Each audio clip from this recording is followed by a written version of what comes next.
شكرا للأستاذة نهى عابد. وندعو الآن مستر ماريوس لوكوسينوس مستشار الاتصالات والمعلومات بمكتب اليونسكو بالقاهرة.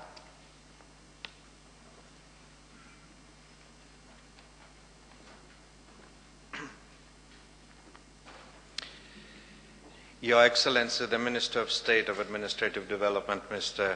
Ahmed Darwish, Ms. Noha Abed of IDSC, and Dr. Margaret Osman, Chairman of the Information and Decision Support Center of the Egyptian Cabinet. Distinguished guests, ladies and gentlemen, it is indeed a great pleasure for UNESCO to support this Knowledge Management Conference. Since its inception, UNESCO has been at the heart of international thinking about the impact of the changing information and communication landscape. With the advancement of technology, UNESCO was one of the first to realize that changing the landscape technology-wise is not enough.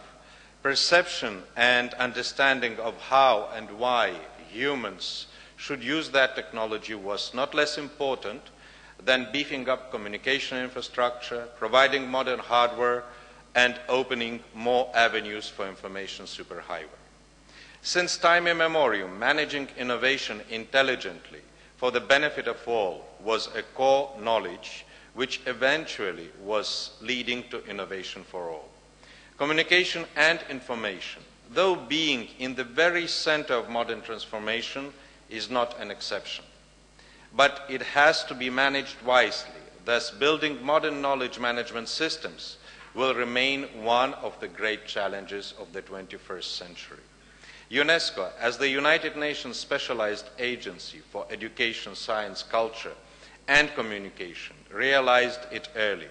In the 80s and 90s, the organization put an effort to focus world community's attention on the potential of new CI technology to advance development and enhance the rights of people around the world. Already in the 90s, UNESCO established a communication and information sector and adopted the aim of building inclusive knowledge societies through information and communication as one of the organization's overarching aims. Mr. Chairman, ladies and gentlemen, in 2005, UNESCO published an influential world report entitled Towards Knowledge Societies, which described in detail the opportunities resulting from the transformation of information and communication, the challenges arising from these in terms of equity and inclusiveness, and UNESCO's approach to building societies in which knowledge is the primary resource for social engagement and economic production.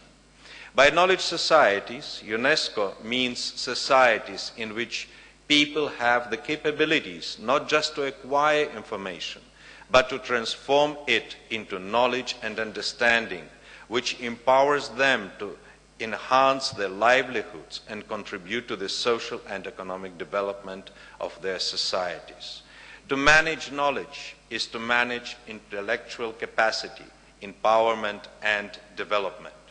It is a dynamic process which requires not just technological but political, intellectual, and humanitarian talent.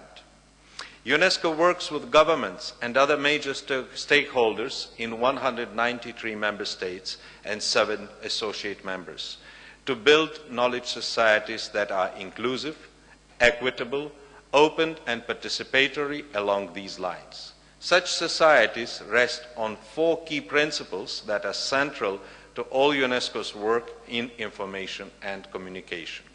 And these are freedom of expression, quality education for all, universal access to information and knowledge, and respect for cultural and linguistic diversity.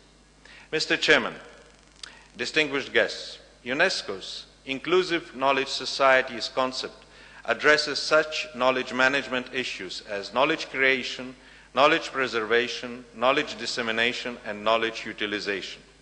The UNESCO Cairo office serves to translate these objectives to concrete solutions for the benefit of Arab member states and beyond.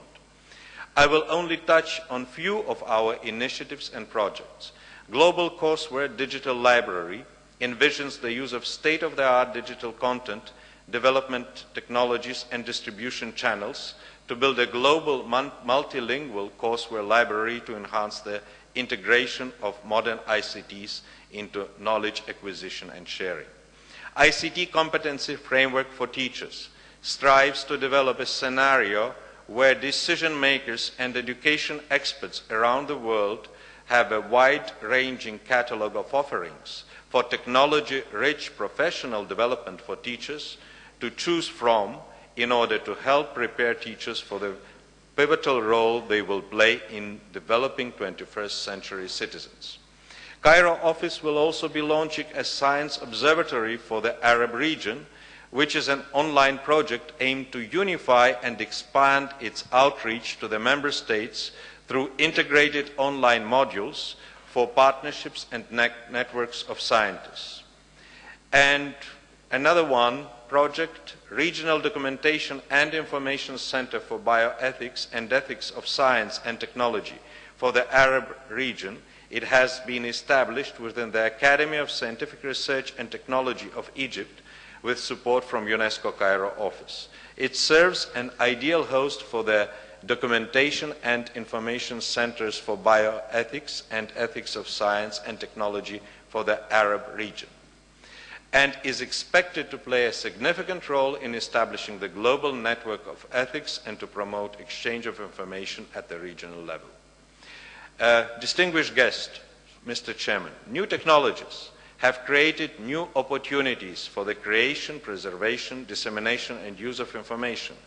But it is human activity that enables information to be transformed into knowledge, and knowledge to add value to human experience and development. You will be discussing today and tomorrow how to manage such most novel and efficient modalities. We at UNESCO Cairo office look with great expectations to your recommendations and initiatives towards developing knowledge management systems in the Arab states and beyond. I wish you a very fruitful conference over the next 2 days, and welcome all of you to this event. Thank you very much. Thank you for attention.